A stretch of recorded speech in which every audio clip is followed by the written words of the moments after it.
What is up, y'all? Psych Perspectives, giofvcks here. And I want to discuss a few different topics today. One of them being abolish the police, defund the police, police brutality, and how our criminal justice system has so many flaws, and just double standards and hypocrisy. So I have a acquaintance who is a colleague and friend of my roommate who was involved in a situation. He called the police. Now let's get it straight. He is a perceived black cisgendered male. He called the police because his soon-to-be ex-wife was throwing his belongings and items, good morning, throwing his items and belongings all over the place and yelling and screaming and threatening physical violence and harm. So he called the police on his soon-to-be ex-wife, who is who is a perceived to be white cisgendered female. Now, this is where the double standards lie. How is it that a black person, particularly a black cisgendered male, but just a black person in general, calls the police, and the police are supposed to be serving and protecting, and, they're not all police, and blue lives matter, and the thin blue line, and all of this he, she, we, she, woggy bullshit. And yet, when the black person calls the police for assistance, they're the ones that end up getting arrested? So, when they're the ones that's being victimized and abused, okay.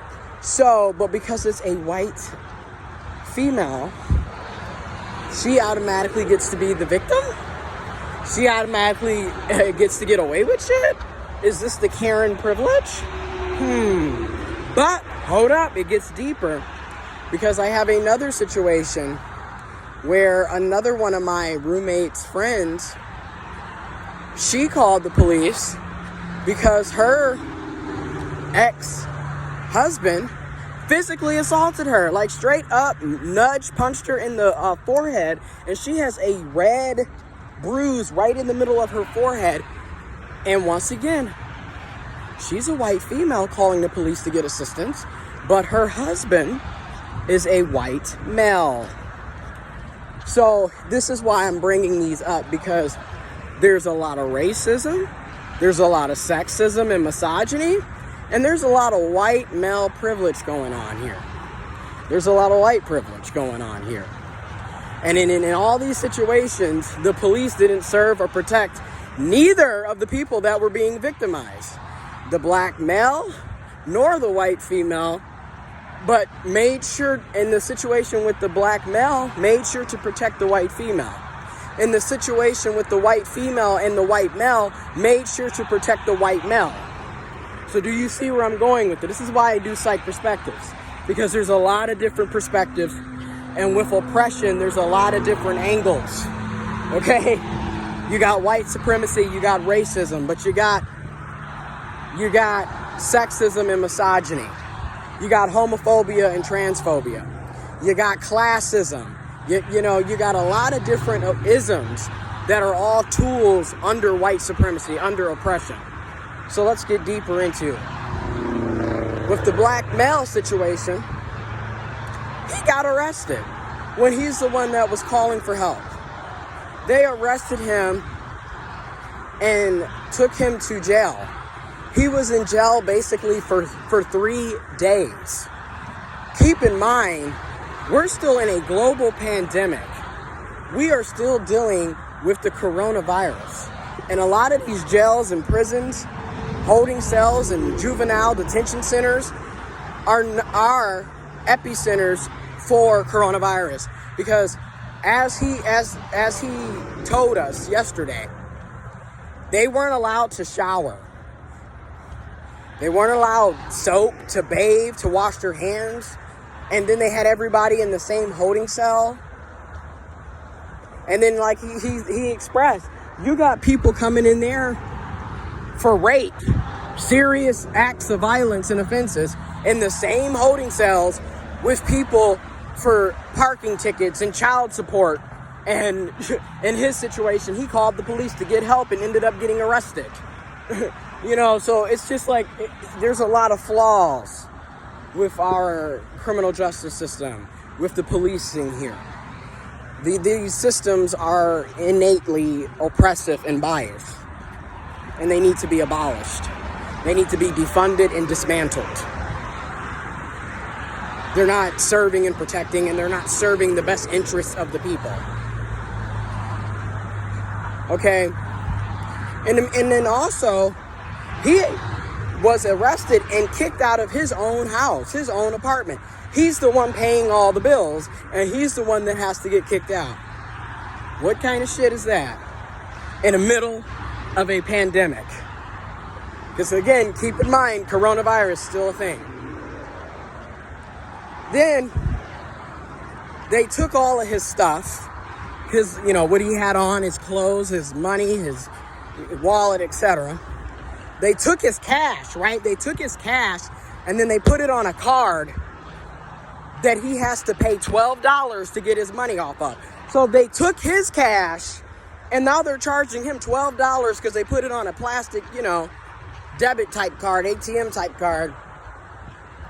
But he's got to pay $12 to get his own money out. So it's extortion. It's exploitive. And it's abuse. It's excessive, systemic abuse. Okay, then we get back to my other friend, my other roommate's friend. She's a white female. She called the police because she was being physically assaulted and beat on, hit on by her ex-husband. And the police didn't even come to that situation.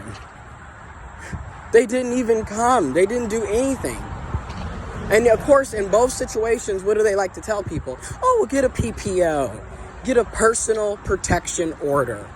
Or restraining order. And I'm here to say this. When you're dealing with domestic violence, toxic relationships, abuse of any kind, you really have to be careful. Because even with the PPOs and the restraining orders, if you're dealing with someone who's deranged, who's toxic, who's abusive, who has a mental disability or just straight up crazy, they don't care if you got a PPO or a restraining order. They're going to come on anyways. They're going to come anyways. They're going to do what they want to do anyways. However, it's good to have that PPO and that restraining order because at least on paper, documented evidence, you have on paper that this person has been threatening your life, stalking and harassing you. So if it does come to a situation where you have to,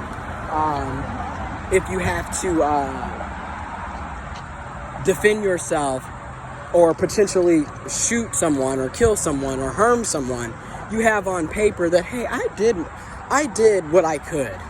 I got a PPO, I got a restraining order, I called the police multiple times, y'all didn't do shit. Because let's be real, these PPOs and restraining orders for the most part don't protect people. But in her situation, they didn't do shit. So she's left to be physically assaulted, harassed, and beat, hit on by her ex-husband. And in this situation, they protect the ex-husband. In this situation, they protected the white male, not the white female. So I'm kind of pushing this out, especially for all the Karens and the white women and the white females and the white feminine folks out there. A lot of y'all like to sit up and think that your close proximity to white and whiteness under white supremacy and racism and anti-black rhetoric is going to support you. But let's look at our girl Hillary Clinton. It didn't help her in 2016 because, again, 53% of white women still voted for Donald Trump. Okay, so I'm just going to put it out there.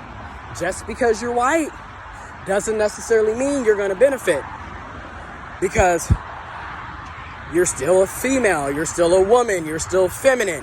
You could be LGBTQ+. You could be working class, working poor. There's so many ways they can oppress you under white supremacy and oppression and racism. There's so many different ways. And in this situation, I just want y'all to see the intersections. A white female didn't get justice from the police either, because ultimately they protected the white male. Okay? And in both situations, the people that needed help, that called police, because the police are supposed to protect and serve, did not receive assistance, did not receive help and support. They were not protected and served. They were further victimized, exploited, and abused. And then the perpetrators, the people that were doing the victimizing and abuse and harm, were protected. Go figure. So again, defund the police, dismantle the police, abolish the police, abolish the prison systems, the jail systems, because the shit is corrupt. You know, you're not really protecting or serving. You're not really preventing crime or stopping crime. You're not doing any of that. If anything, we need more social workers and people with, bachelors and masters in social work, human services, psychologists and psychiatrists. You can learn about criminal justice and law as well, but it needs to be a combination. And we need to pay people living wages for going to school, for getting this training, for doing these jobs. Needs to be psyche valves. But again, if we're going to have all these decent and much better requirements, then they deserve to have better, decent living wages and salaries. You want them to protect and serve. You want them to be supporting and respectful and educated and informed. Then really, people need to be getting closer to six figures than the bullshit that you're paying. Because again, in both situations, they didn't protect and serve no damn. They protected and served the damn criminals. If you want to use that oppressive language, they protected the wrongdoers, the perpetrators, the ones committing the harm. And that's a problem. And this happened in Michigan. Ypsilanti, Michigan, and in the Detroit area, Michigan, in Wayne County and Washita County, southeastern Michigan. Just want to throw that out there. These are the problems. These are the issues. And it's not just black and white, as I try to explain with the different perspectives in this video. It's not just, they're beating up on black folks. Yes, black folks are being abused. We are being abused and oppressed. And disproportionately, when you look at our populations, we are. Racism is real. Anti-blackness is real. But also notice, a white female didn't get justice either. So you can see the sexism and the misogyny. And then you can see the white male privilege at the same time. And then you can also see the classism and the extortion. Like, you gonna charge somebody $12 to get their cash that you took from them, that you put on a card. And then again, the bail. You gotta pay, you gotta put up money to bail. And thankfully, my roommate and his other friends were able to come together collectively as friends and family to get the bail money, so the black male didn't have to sit in a jail cell in a holding tank with a bunch of people in the middle of the global pandemic coronavirus, where they weren't allowed to take showers. He immediately, when they got him, they took him back home to our apartment so he could take a shower, bro, immediately. Threw all those clothes away and everything. And he's getting a coronavirus test. Because you think about that. You had him in a holding cell. He's the one that called the police so he could get assistance because of the shit that he was dealing with his soon-to-be ex-wife. And then again, to the white female. She called because she was getting hit on, beat on by her ex-husband. These are real-life situations and scenarios that happen every single day in America. in the USA and across the world. This is a global issue. But specifically speaking, in America, in the USA, and going even specific, southeastern Michigan, Ypsilanti, Michigan, Detroit, Michigan, Wayne County, Washita County. Anyways, I'm about to end this. Black Lives Matter, ACAB, defund the police, abolish the police, dismantle the police, end the school to prison pipeline, abolish the prison and jail systems. Power to the people, freedom to the people, love to the people.